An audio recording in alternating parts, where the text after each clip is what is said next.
എല്ലാ കൂട്ടുകാർക്കും പുതിയൊരു വീഡിയോയിലേക്ക് സ്വാഗതം.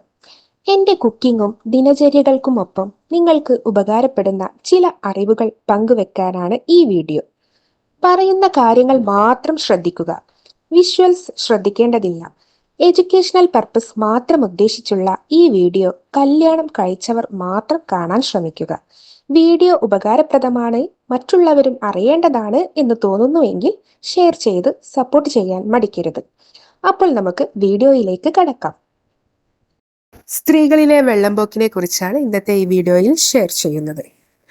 എന്താണ് വെള്ളപ്പൊക്ക്?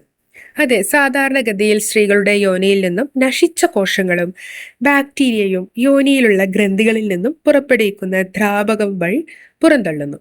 അതാണ് വെള്ളപ്പൊക്ക്. തികച്ചും നോർമലായ ഒരു പ്രക്രിയ മാത്രമാണിത്. സാധാരണഗതിയിൽ ഇവ വെള്ളം പോലെയോ അല്ലെങ്കിൽ പാലിന്റെ വെള്ള കളറിലോ ആകാം. പൊതുവെ സ്ത്രീകളിൽ അണ്ടോൽപാദനം നടക്കുമ്പോൾ അല്ലെങ്കിൽ മുലയൂട്ടുമ്പോൾ ലൈംഗിക ഉത്തേജനം ഉണ്ടാകുമ്പോൾ ഒക്കെ വെള്ളപ്പൊക്ക് കണ്ടുവരാം. പക്ഷെ പേടിക്കേണ്ട, അത് തികച്ചും സ്വാഭാവികമാണ്. എന്നാൽ എപ്പോഴാണ് ഇനി വെള്ളപ്പൊക്ക് ശ്രദ്ധിക്കേണ്ടത് എന്ന് കേൾക്കണ്ടേ? അതെ, അതിന്റെ നിറത്തിലോ അല്ലെങ്കിൽ മണത്തിലോ അല്ലെങ്കിൽ രൂപത്തിലോ വ്യത്യാസം വരികയോ യോനിയിൽ ചൊറിച്ചിലോ പുകച്ചിലോ അനുഭവപ്പെടുകയോ ഉണ്ടായാൽ ശ്രദ്ധിക്കണം. ഇനി എന്തുകൊണ്ടാണ് ഇത് ഉണ്ടാകുന്നത് എന്ന് കേൾക്കണ്ടേ? ഒരു പക്ഷേ ബാക്ടീരിയൽ അണുബാധ മൂലമോ അല്ലെങ്കിൽ പ്രമേഹമുള്ളവരിൽ, സ്റ്റെറോയിഡ് ഉപയോഗിക്കുന്നവരിൽ, ഗർഭനിരോധന ഗുളികകൾ ഉപയോഗിക്കുന്നവരിൽ, അല്ലെങ്കിൽ ഗർഭാശയമുഖ ക്യാൻസർ ഉള്ളവരിൽ, ലൈംഗിക രോഗങ്ങളുള്ളവരിൽ, അല്ലെങ്കിൽ മണമുള്ള സോപ്പ് ഉപയോഗിക്കുന്നവരിൽ ഒക്കെ ഈ രോഗങ്ങൾ കാണപ്പെടാം. അതുപോലെ മാസക്കുളി നിന്ന സ്ത്രീകളിൽ, പൂപ്പൽ അണുബാധ, ഇൻഫ്ലമേറ്ററി ഡിസീസസ് ഉള്ളവരിലൊക്കെ ഇതിൻ്റെ നിറത്തിലും മണത്തിലുമൊക്കെ വ്യത്യാസം കാണാം. അതിനൊക്കെ ചികിത്സയും വേണ്ടിവരാം. എന്നാൽ ഇവ പലതരത്തിലുള്ള ഡിസ്ചാർജായി കാണപ്പെടുന്നുണ്ട്. ഒന്നാമതായി ബ്രൗൺ അല്ലെങ്കിൽ ചുവപ്പ് കലർന്ന ഡിസ്ചാർജ്.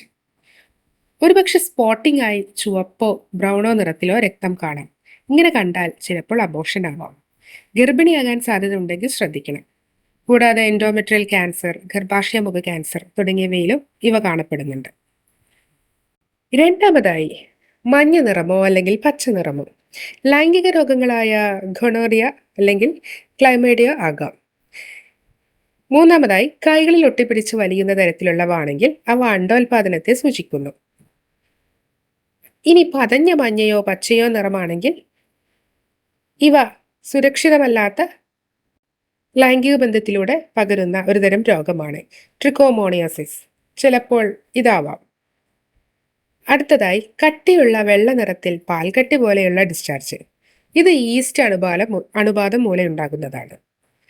ഇനി അടുത്തതായി വെള്ളയോ ഗ്രേയോ അല്ലെങ്കിൽ മത്സ്യത്തിന്റെ നാറ്റമോ ഉള്ള ഡിസ്ചാർജ് ആണെങ്കിൽ ബാക്ടീരിയൽ വജൈനസിസ് ആകാം. ഇനി ഇതിന്റെ പ്രതിരോധത്തെക്കുറിച്ച് നമുക്ക് നോക്കാം. അതിലൊന്നാമതായി ആർത്തവ സമയത്ത് ശുചിത്വം കാത്തു സൂക്ഷിക്കുക. 4 മണിക്കൂർ കൂടുമ്പോൾ പാഡ് മാറ്റുക. ഇനി കപ്പാണ് ഉപയോഗിക്കുന്നതെങ്കിൽ 12 മണിക്കൂർ കൂടുതൽ ഒരു തവണ ഉപയോഗിക്കരുത്. ശേഷം രക്തം കളഞ്ഞ് കഴുകി വൃത്തിയാക്കിയതിനു ശേഷം മാത്രം കപ്പ് ഉപയോഗിക്കുക. രണ്ടാമതായി സുരക്ഷിതമായ ലൈംഗിക ബന്ധത്തിൽ മാത്രം ഏർപ്പെടുക. മൂന്നാമതായി കോട്ടൺ അടിവസ്ത്രം മാത്രം ഉപയോഗിക്കുക. ദിവസവും അടിവസ്ത്രം മാറ്റുക, കഴുകി വെയിലത്തിട്ട് ഉണക്കുക.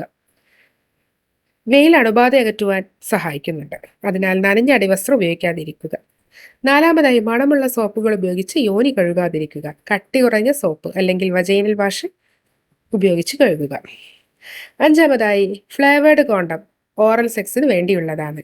ലൈംഗിക ബന്ധത്തിൽ അവ ഉപയോഗിച്ചാൽ സ്ത്രീകൾക്ക് ഈസ്റ്റ് അണുബാധ ഉണ്ടാകും.